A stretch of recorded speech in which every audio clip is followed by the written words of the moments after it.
السلام عليكم ورحمة الله وبركاته.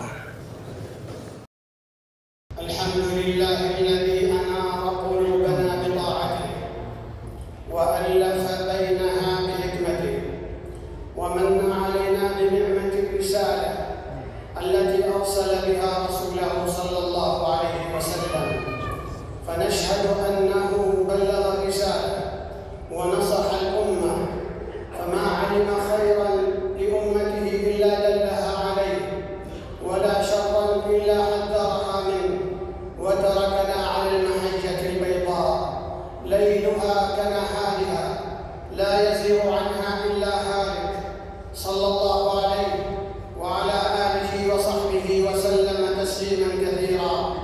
أما بعد، فأوصيكم ونفسي بتقوى الله.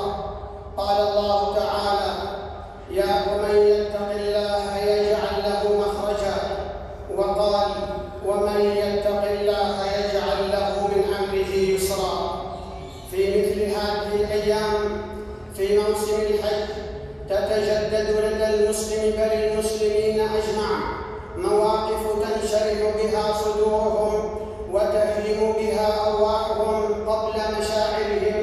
يقلب المرء ناظريه فيرى بأم عينيه مشاهد تثلج الصدر وتسر الخاطر في عدهات الحرمين وفي صعيد المشاعر المقدسة. منظر مهيب حقا، اجتماع الأمة في ملتقى إيماني روحاني، لباس واحد ونداء واحد، قبلة واحدة، نبي واحد، مقصدهم رضا رب واحد لا شريك له. فلا غرو أن أراد الله لهذه الأمة أن تكون عظيمة. قال رسول الله صلى الله عليه وسلم: إنكم تتمون 70 أمة أنتم خيرها وأكرمها على الله. رواه الترمذي. سنة الله وحكمته في هذه العبادات الموسمية يتجلى فيها التئام شمل الأمة، متجردين من الشعارات والنداءات والعصبيات، في ظل أمن وارث وحشد جبار الجهود وبذل سخي من قيادة ولاة أمر هذه البلاد المملكة العربية السعودية، خدمة لوفد الله الحجاج والعمار. ما أعظم هذه الأمة المحمدية وهي تغفل في أبهى حلتها وتكتسي أجمل كسوتها، متلبسة بعبادة تتساوى فيها مقامات الناس وطبقاتهم دون اعتبار للون ولا جنس ولا مرتبة ولا منصب. هنا تعلو قيمة المخبر على المظهر والصدق في القول والفعل على الادعاءات. تجلت هذه المعاني في خطبة الوداع بقول رسول الله صلى الله عليه وسلم: يا أيها الناس، إن ربكم واحد، ألا لا فضل لعربي على عجمي، ولا لعجمي على عربي، ولا لأحمر على أسود، ولا لأسود على أحمر، إلا بالتقوى، إن أكرمكم عند الله أتقاكم. والمشهد الذي نراه اليوم في مناسك الحج يحكي كثيرا من قيم الإسلام: المساواة والعدل والألفة والمحبة والتآخي وتحقيق العبودية والتجرد لله والإخلاص والتواضع. وهذا سبب الانجذاب الفطري لمبادئه السامية.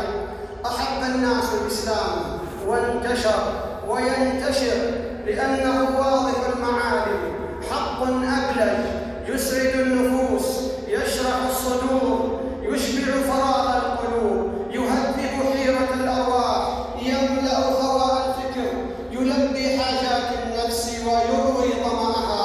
قال الله تعالى: فطرة الله التي فطر الناس عليها لا تبديل لخلق الله. तमाम तारीफ़ें अल्लाह ताला के लिए हैं जो अज़ल से सिफ़ात जलाल व जमाल और कमाल से मुत्तसिफ़ है।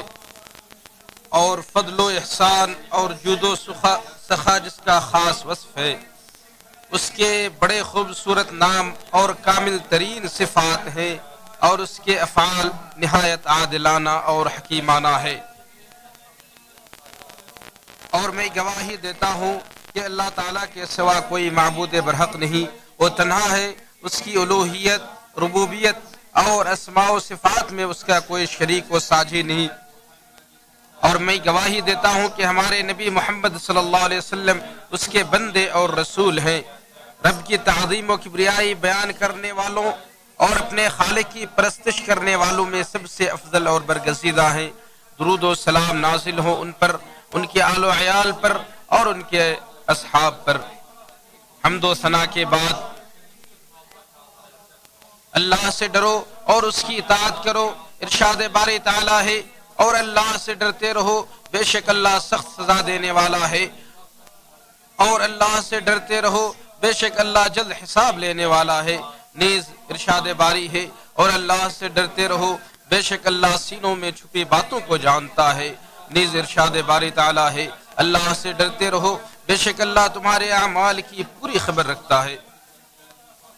और जो शख्स अल्लाह से डरेगा उसके लिए भरपूर बदला और अजर अजीम का वादा है। इरशाद बारी ताला है, अल्लाह ताला का वादा है उन लोगों से जो ईमान लाएंगे और अमल साले करेंगे कि वो उन्हें माफ कर देगा और अजर अजीम अता फरमाएगा। सबसे आला मकासद, नफा बख्श और आला व अशरफ उलूम में से अल्लाह ताला के अस्माए हुस्ना का इल्म है। जो अस्मा निहायत खूबसूरत मानी, कामिल तरीन, जलीलुल कद्र, अज़ीमुल शान, रफ़ीउल कद्र औसाफ और खूबियों पर दलालत करते हैं। और सबसे अजीम तरीन चीज जिससे कल्ब मुनव्वर होता है और दिल को फरहत व खुशी हासिल होती है, वो ताक़शाए नबुव्वत अहादीस नबविया से मुस्तफ़ाद अल्लाह ताला के अस्माए हुस्ना और आली सिफात की मारिफत है। जो शख्स इन अस्मा को बरिज़ा और रग़बत कबूल करता है, उनके सामने सरे तस्लीम खम करता है, उसका दिल उन पर मुतमईन हो जाता है और अल्लाह के अस्माए हुस्ना से वो क़ल्बी क़रार और सुकून महसूस करता है और उनके ज़रिए उसकी मारिफत इलाही में बढ़ोतरी होती है और उनके मुताबिक वो रब की इबादत बजा लाता है, तो उसका अल्लाह अज़्ज़ व जल पर ईमान बढ़ जाता है और उसका दिल ताज़ीम इलाही से मामूर हो जाता है और खालिक कायनात से उसकी मोहब्बत और वारफ्तगी में मजबूती पैदा होती है। अल्लाह के अच्छे नामों और उसकी अज़ीम सिफतों के इक़रार में ही बंदे की सआदत व कामयाबी पिन्हा है। बल्कि दिलों को जिस चीज़ की सबसे ज़्यादा ज़रूरत है वो ये है कि वो अपने खालिक और पैदा करने वाले की मारिफत हासिल करे, उससे मोहब्बत करे, उसका जिक्र करता रहे, उससे खुशी और मसरत महसूस करे और उसकी क़ुर्बत व तक़र्रुब हासिल करे। और ये चीज़ कुरान करीम और सुन्नत मुतहरा में वारिद अल्लाह के नाम और उसके औसाफ की मारिफत व जानकारी के बगैर हासिल नहीं हो सकती। बंदे के पास अल्लाह के अस्मा व सिफात का जिस कदर इल्म होगा वह अल्लाह को उसी कदर पहचानेगा, उसी कदर उससे लव लगाएगा और उसी कदर उससे करीब होगा। अल्लाह रब्बुल आलमीन के नामों में से कुछ ये है, अजीम, सबसे बड़ा, मजीद, बुजुर्गी वाला, मुतकब्बिर, अज़मत व किब्रियाई वाला, मुतआल, बुलंद व बाला, हय्युन, वो खुद भी जिंदा है और सब उसी की बदौलत जिंदा हो बाहयात है। क़य्यूम, वो खुद कायम बिज़ात है और सब उसी की बदौलत कायम है।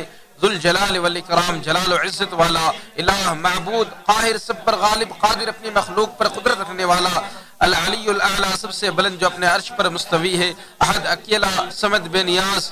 ये सारे अस्मा दिलों को अल्लाह की अज़मत व जलाल और खौफ व दहशत से मामूर कर देते हैं और ये एहसास दिलाते हैं कि अल्लाह के अलावा कोई मलजा व मावा नहीं।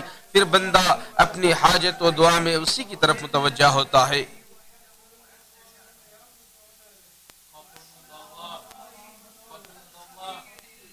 अल्लाह के नामों में से कुछ ये भी है, खबीर, हर चीज से बाखबर, अलीम, जानने वाला, लतीफ, बारिक भी, शहीद, गवाह, रकीब, निगरां, समी, सुनने वाला, बसीर, देखने वाला।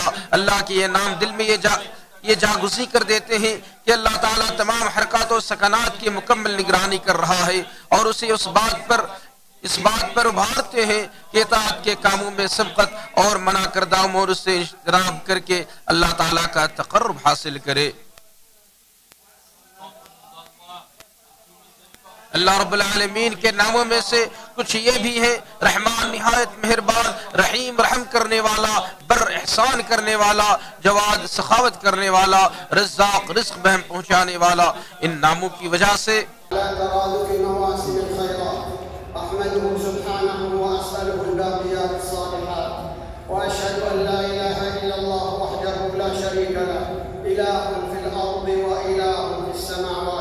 وأشهد أن سيدنا ونبينا محمدا عبده ورسوله المؤيد بالمعجزات صلى الله عليه وعلى آله وصحبه عدد خلق الله في الأرض والسماوات. أما بعد فأوصيكم ونفسي بتقوى الله. إخوة الإسلام، غدا يوم من أيام الله، يوم عرفة، من صامه فله أجر عظيم.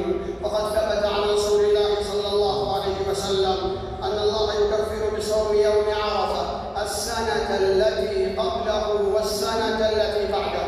يسن التكبير المطلق في 10 ذي الحجة وسائر أيام التشريق، وأما التكبير المقيد فإنه يبدأ من فجر يوم عرفة إلى غروب شمس آخر أيام التشريق. فإذا سلم من الفريضة واستغفر 3 وقال اللهم أنت السلام ومنك السلام تباركت يا ذا الجلال والإكرام، بدأ بالتكبير، وهذا لغير الحاج.